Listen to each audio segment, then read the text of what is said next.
Okay, listen. We are here today for three very important reasons. This is to serve as a sort of online reading journal for me. One, so I can hold myself accountable to read the things I say I'm going to read.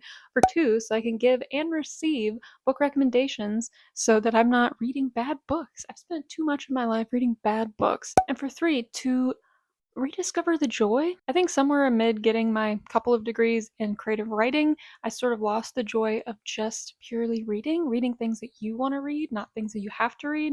I woke up one day as a 30-year-old woman with a full-time job, and I thought, when's the last time I just read what I wanted to read for fun? And too long was the answer. So here I am to talk about all the things that I have read so far. Actually, scratch that. I am here to talk about all the things that I read in January because I've been procrastinating. But by the time I put anything on an actual video, I would have time to look really nice and put a really aesthetic background and have everything beautiful like all those girls you see on YouTube. But no, I just got off a 10-hour day of work. I'm exhausted. I don't have time for, you know, all of the organization and everything. So we're not. We're just gonna sit. We're gonna talk. We're gonna be friends, you and I. We're gonna gab. We're gonna gab like it's 2005 and there's no school tomorrow. Let's just get into it. But first, I mean, in workshops, we would call this the sandwich. It's where you say something really nice and then you critique the body of work that you're looking at and then you finish it up with something nice. So here's me giving my first general disclaimer, which is that every book that I talk about, every author that I talk about, I have so much love and respect for them. I think they're incredible. They're doing more than I can do. Everybody knows that, yada yada yada. They're fantastic. That being said, sitting around and just talking about how great people are is rarely thought provoking and helpful. Like, there's always things in anything, even a perfect work, there's always things to talk about, you know? Starting up with the first book that I read in the year of 2026. I read this right on January 1st. I was on vacation, I think. I was at the beach for New Year's and I bought two books in the local bookstore that was there. The first one being Make Believe by Victoria Hutchins. I should really put in a clip or something of this looking a lot nicer. I'll do that in post. Make Believe is self-described as Poems for Hoping Again. It is 120 pages and it's obviously a book of poems. It is made to celebrate the hidden versions of ourselves and unveils the healing of power, nostalgia, imagination, and hope. I thought this was really interesting. I thought this was a great vacation read specifically when you want something just sort of light. I don't know how much poetry you've read lately. A lot of it is depressing. To have such a upbeat collection that did have so many happy poems and happy things in it was exactly what I needed, you know? It was healing to my soul. It was enjoyable. It was a fun, quick read. You can read this easily in a day if you're somebody who likes poetry that much. I thought it was great. I dog-eared all the poems that I liked. Let me show you closer. And anything I didn't dog-ear, I really didn't like. It was a weird one. I found I was very hot or cold on this collection. Sorry, real quick. While I was editing that, I just realized that I did an awful job of saying what that book was about. I mean, to be fair, poetry is sometimes really difficult to describe because it's about a lot of things. Make believe is mostly narrative poetry, meaning that it's kind of told in free verse. There's no formal style imposed upon it, which is my favorite style of poetry and the only poetry style I like to write in. It lends itself to more sensical storytelling. I think the poem Primordial Rage in a Pink Blanket is probably my favorite poem in the collection. I like the poems that are about anger and sadness and joy and kind of the ones that are trying to put undescribable emotions into words. Those were my favorites. The ones where it sort of gets off into her thoughts on religion and womanhood and things that sort of dip towards political ideas are not my personal favorite. I just liked the things that I thought were a little bit more universal to the human condition, where everybody could read and really identify with the poems instead of things that got very specific with her opinions. Okay, back to the actual video.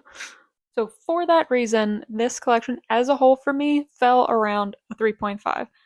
I think as far as readers go, I tend to be on the harsher side because to me 5 means absolute perfection and nothing is absolutely perfect, and so rarely ever in my life can I remember giving something a 5 or giving something a 0 on the inverse. There's very few things in the world to me that are really unreadable, which means that I do recommend it and I do think people should read it, and I think there's people who would really enjoy this and there's people who this would be a 5 for. And if that's you and this is your favorite book, then I love that for you.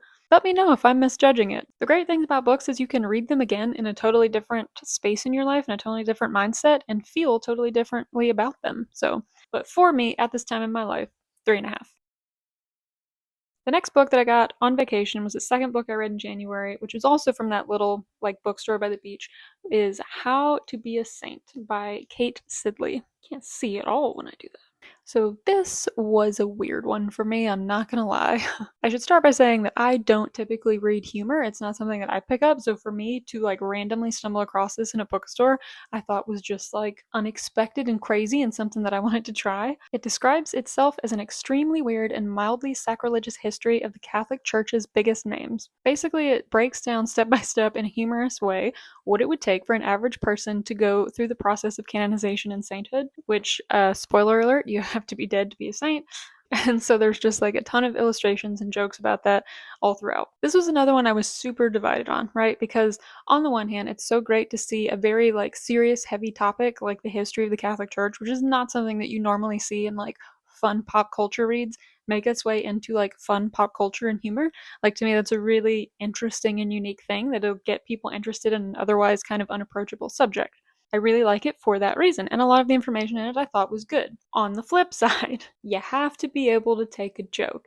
You really do. Because it is, while I didn't find it truly sacrilegious, it definitely is irreverent, I guess would be the word that comes to mind. Super irreverent when talking about, you know, the saints as people and the church itself and the process, etc., etc. Nothing is safe. It's a pretty irreverent book start to finish. At times I did think it took it too far where it was so focused on making the joke that if somebody approached this topic and had no knowledge on it, I think it could lead them astray because it sort of was misrepresenting things simply to like get a laugh, and for that reason I really liked it at the beginning when I thought it was really informational, and it kind of lost me toward the end where it kept going a little too long and it started making jokes that I thought were like not informative. There's just a really big difference between laughing with somebody and at somebody, and there's the prerequisite that nobody who like takes this very seriously, like extremely seriously, I think is going to enjoy this. You have to be able to take a joke and understand that she is poking fun for the most part with you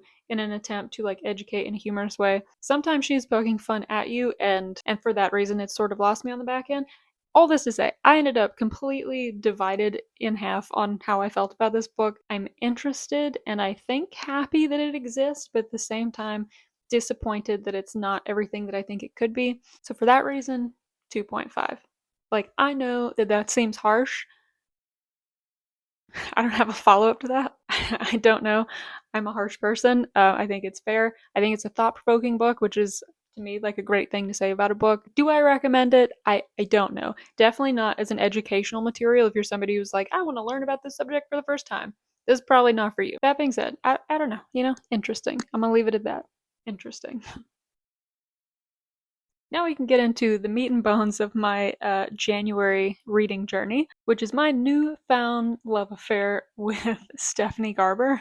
I know I'm probably like the last person to join her fan group.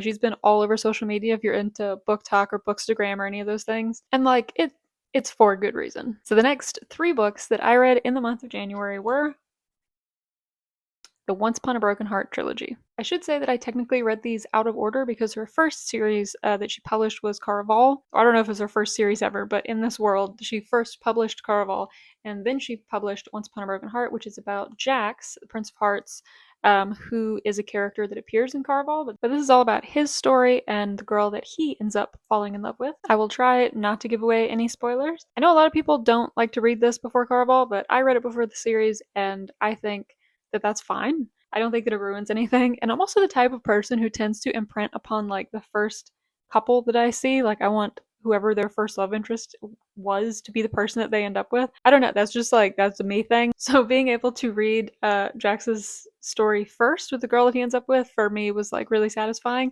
and made me happy. That girl is a pink-haired girl named Evangeline who basically has her heart broken when her love marries another person, and she makes a deal with Jax because he is an immortal fate called the Prince of Hearts to help her fix the situation, and obviously it does not fix it in the way that she was anticipating, and they end up going on this crazy adventure to the Magnificent North. I will say there is one thing. I did just say that I don't feel like you need to read Caraval first. That being said, if you don't, you have to expect that the first book, the beginning goes very quickly. It's sort of like summary, and it brushed over the events of Caraval, and this was my first time saying them, and I was like, what is going on? Why is she writing this first chapter like summary? Just know that that's why if you're going to read them in this order. The other thing that wasn't perfectly to my taste about this was just that it's a little bit more YA than the fantasy that I would typically pick up. That being said, the world and the whimsy is just so good. It really is.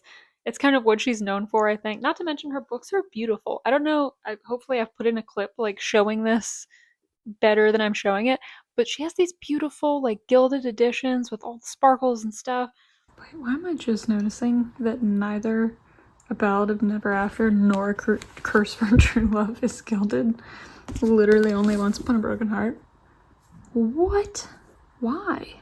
Something you can't really talk about Stephanie Garber without talking about the fact that she has the coolest editions because Once Upon a Broken Heart in particular, like all of these different publishers have different covers, and then all of the different versions have like different epilogues when you get to the last book, which is like the coolest thing in the world. I think it makes it perfect for like friend groups and reading groups and book clubs and stuff. I picked this up because I wanted to read a fantasy with my sister-in-law, and I thought it was so neat that we could get the same book but like different versions of the book and then talk about all the differences. I think that's a great conversation starter. Also, thematically, it's so cool because something that like is in the series is that stories take on a life of their own and they sort of evolve and change and are like these living things, and she sort of like mimicked that in releasing all these editions. Like, I've looked, you can't even hunt them down. Like, I'm super, super nosy. When I got to the third book, I Googled all the different endings and I tried to, like, print them out and literally, like, stuff them in the back of the book. Is that a crazy thing to do? I don't know. Now that I say it aloud, that feels a little crazy. However, I think it's really neat that, like, I can't do that. I can't find them all. They just, like, survive out in the world and, like, there's no consensus on the internet of all the ones that exist.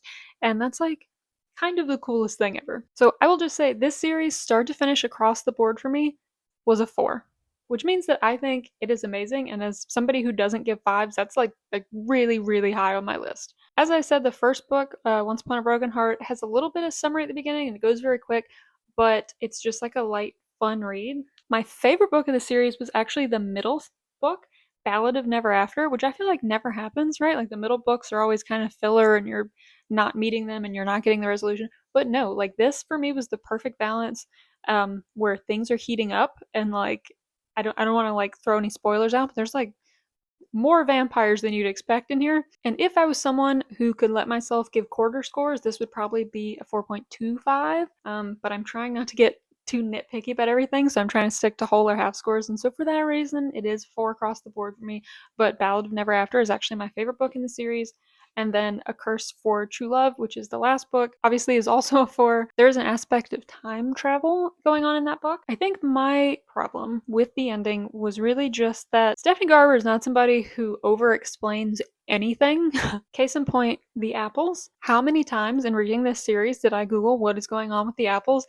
And like basically there never is an answer within the book, which is actually like brilliant marketing if you think about it, because now there's so many online forums and discussions and groups where people are asking questions that are not answered in the series and they're like coming up with their own cool answers and they're discussing it. And like that's awesome. I'm also extremely nosy and frustrated that some of the things like how exactly do these curses do XYZ? I'm sorry, I'm not going to give spoilers.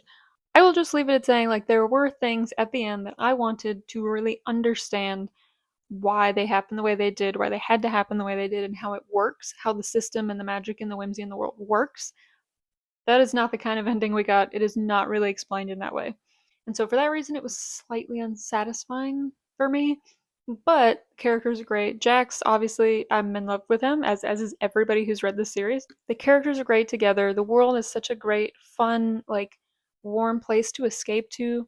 I had fun. I liked the series. It was a good time. I would read it again. Throughout it, I did wish that it was like a touch grittier. So it is no surprise that I finished up the month of January by reading Stephanie Garber's other series, Caraval.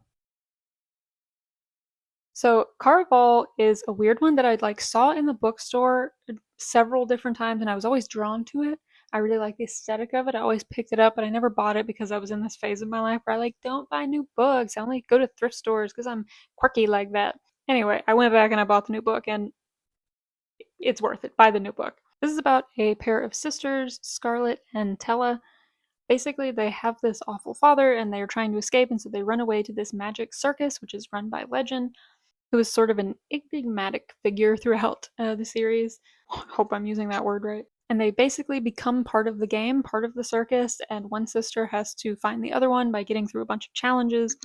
And it's basically another crazy magical world that you journey through. For me, this series of Caraval had higher highs and lower lows than Once Upon a Broken Heart. I'm going to be honest with you, the first time I read Caraval and I got to the ending, I was a little let down by it. I don't even remember why now, but I remember being a little bit disappointed by the end of Caraval. But the longer I sat with it and the more I thought about it, the more I liked it and it made sense to me. And I think that's also a valuable, good thing that a book can do when it makes you think. I do recall that it really propelled me through the book. Every chapter was just propelling me on and on and on, and I really like Scarlett and Julian are my favorite characters throughout the series. I thought the use of single POV was really interesting from a craft standpoint. I feel like you don't see that as much in a third-person fantasy novel. Like most of the time you're getting at least 2, if not 3 or more points of view. So just like the limitations of that, which were necessary for the way in which this world works, was just like really cool. I enjoyed that. Also, the fun bonus content that she always puts at the back of her books is like so nice. I appreciate that. Caraval was my favorite book in the series. For me, it was actually a 4.5. It was literally almost a perfect book for me. I would recommend this to anybody. I think it would be a 5 for most people. I'm just like a curmudgeon. I don't know. But then we get to Legendary, which is the second book in the series, and it's sort of, I don't know, you're taken back to the world, but the first book at the ending sort of pulls back the curtain on the world, and so like to me it just didn't have the same impact when I returned in the second book. I like some of the ways that she turned things on their head and had fun twists on the world, but for me it just like wasn't quite enough. The big reveal we get in the second book, but it wasn't, I don't know, it didn't satisfy me in the way I expected it to. It kind of felt lower stakes. I don't know if I'm allowed to say that, but and do not get me started on Scarlett writing her fiance. Jax is in this book and he is like so cool. He's all, I don't know. I don't know. It's divisive to say he's almost cooler in this series than he is in Once Upon a Broken Heart. I know a lot of people were upset that he didn't get a happy ending within Caraval. I can see why. He is like smoking hot in Caraval. I don't know how else to say that. He's so cool. I'm just gonna throw out a little side note here that while we're talking about it, is Caraval really a circus in the traditional sense? I'm just throwing this out there, you know.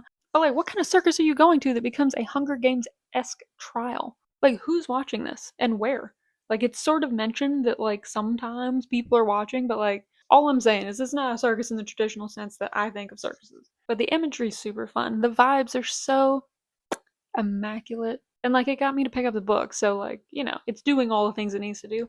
I'm just creating a suggestion that it's not like a circus in the most traditional sense. That brings us to the final book in the series, Finale. There's a huge possibility that I'm not saying that right, or any of these right, if we're being honest.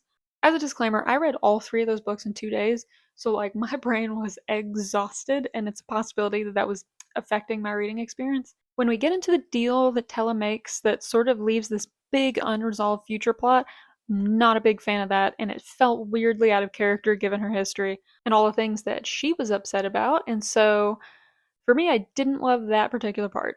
I don't know if that's like suggesting that there's going to be a spin-off series at some point or what, but what I wrote right after reading it is always the most raw, and I don't mean it in like a rude way, it's just like my first knee-jerk reaction. What I wrote in my physical reading journal was that the defeat of the felt kind of out of left field, and that I thought their character development was both slow and annoying, and I really, really, really, really wanted Tella and Legend to just make up their minds already. As is the case sometimes with YA, there are things that resolved that felt very convenient to resolve. But all in all, I still really enjoyed the book, and I still really enjoyed the world and the magic, and yeah, I mean, I would still recommend it, obviously. As I said, the scores for these were not across the board for me. Caraval, I thought, was the best. It was a 4.5 for me. Legendary, for me, was just a touch boring. I know that seems harsh. 3.5. And then Finale was really a 4 for me. In my heart, it might be a 4.25, but in my reading journal is a 4. I think I agree with a lot of the opinions that I saw online, which is that Caraval really could have and should have been a standalone novel. By itself was really cool, really impactful. It kind of like I'd never read anything like it at the time that I picked this up, and I enjoyed it as a standalone, maybe more than Once Upon a Broken Heart. But when you put it in context of the series, as I said, higher highs, lower lows, the whole entire series I think I enjoyed less than Once Upon a Broken Heart. I think that worked more cohesively and better as a full series. All this to say, wrapping up the month of January, that means that my favorite book, my best book of the month of January was Caraval by Stephanie Garber. In my reading journal, I'm doing this fun sort of like March Madness bracket where I'm trying to make all the books that I'm reading this year compete until I can find the absolute best book that I read this year and add it to my special shelf of favorites, not this one, a more aesthetic one. So that is it for the month of January. I really enjoyed this. I had a lot of fun talking about my favorite thing in the world, which is reading and writing in books. I hope I'm going to make the time and I'm going to do this again and I will be back and talk about the books that I read in February and March and April. I hope that you read some of these fantastic books that I've been reading, and I hope that you can recommend me some fantastic books that I should read next. So tell me what's cool and what you're reading, and I will do my best to pick it up so we can talk more about books. So I really appreciate you. I really appreciate you hanging out, and I hope we can do it again. And yeah, I hope your mom lets you come over next week. Ask your mom if you can come back over. Leave something here and then tell her that you have to come back and get it. Did you do that growing up? I did that all the time. I don't know how they dealt with me. I really don't. All right, bye guys.